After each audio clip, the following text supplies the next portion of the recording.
కృష్ణా జిల్లాలో భూబకాసురులు రెచ్చిపోతున్నారు. కంటికి కనబడిన భూమినల్లా కబలిస్తూ ఏకంగా ఒక గ్రామాన్నే నామరూపాలు లేకుండా చేసేందుకు తెగబడ్డారు. నందివాడ మండలం తమిరిష గ్రామంలోని అంకనగూడ అనే ఎస్సీ కుగ్రామం ఇప్పుడు భూమాఫియా చేతిలో చిక్కి శల్యమైపోయింది. పట్టపగలే జేసీబీలతో ఇష్టానుసారంగా భూమిని తవ్వేస్తూ అంకన్నగూడెంలో చేపల చెరువులు తవ్వుతూ ఆ మట్టిని అమ్ముకుంటూ లక్షల రూపాయలు వెనకేసుకుంటున్నారు. వీటికి అడ్డు అదుపు లేదా శని ఆదివారాలు సెలవు రావడమే ఆలస్యం. రెవెన్యూ అధికారులు పచ్చ జెండా ఊపేశారు. మాఫియాతో చేతులు కలిపి గ్రామాన్ని మింగేసేందుకు లైసెన్స్ ఇచ్చేశారు. దీని వెనుక ఎండోమెంట్ శాఖకు చెందిన ఒక కీలక ఉద్యోగి హస్తం ఉన్నట్లు తెలుస్తోంది. తమ ఊరు కళ్ల ముందే కరిగిపోతుంటే అడ్డుకోబోయిన దళిత గ్రామ పెద్దలపై బెదిరింపులకు దిగుతున్నారు. ఈ దోపిడీకి సహకరించిన రెవెన్యూ పంచాయతీరాజ్ అధికారులపై ఎస్సీ అట్రాసిటీ కేసులు పెట్టాలని గూడెం వాసులు డిమాండ్ చేస్తున్నారు.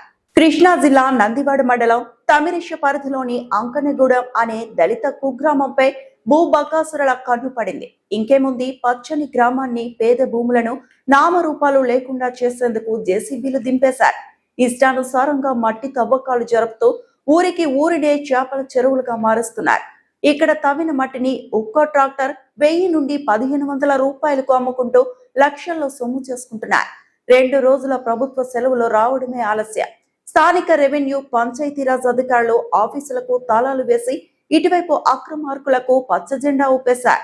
పట్టపగలే ఇంత అక్రమ తంతు జరుగుతున్నా ఏ ఒక్క అధికారి కూడా అటువైపు కన్నెత్తి చూడకపోవడం వెనుక భారీగా చేతులు మారినట్లు ఆరోపణలు వస్తున్నాయి. ఈ దందా వెనుక ఎండోమెంట్ శాఖలో పనిచేస్తున్న ఒక ఉద్యోగి సూత్రధారిగా మారి చక్రం తిప్పుతున్నట్లు సమాచారం. తమ ఊరు నామరూపాలు లేకుండా పోతుంటే చూస్తూ తట్టుకోలేకపోయిన అంకన్నగూడెం గ్రామ పెద్దలు, యువకులు ప్రాణాలకు తెగించి ఈ అక్రమ తవ్వకాలను అడ్డుకుంటున్నారు. సమాచారం ఇచ్చినా స్పందించిన రెవెన్యూ అధికారులను, కబ్జాదారులను నిలదీసి గొడవకు దిగారు.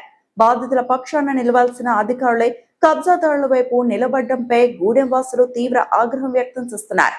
తమ గ్రామాన్ని కబలించడానికి ప్రయత్నిస్తూ దళిత భూములను దోచుకుంటున్న భూ మాఫియాపై వారికి అండగా నిలిచిన రెవెన్యూ పంచాయతీరాజ్ శాఖల అధికారులపై తక్షణమే ఎస్సీ ఎస్టీ అట్రాసిటీ కేసులు నమోదు చేయాలని గూడెం వాసులు డిమాండ్ చేస్తున్నారు. జిల్లా కలెక్టర్, ఉన్నతాధికారులు స్పందించి అంకనగూడెం గ్రామానికి వచ్చి క్షేత్రస్థాయిలో పరిశీలించి ఈ అక్రమ మట్టి తవ్వకాలను, చెరువు తవ్వకాలను వెంటనే నిలిపివేయాలని, బాధ్యులపై కఠిన చర్యలు తీసుకోవాలని, సస్పెండ్ చేయాలని సర్వత్రా డిమాండ్ వినిపిస్తోంది.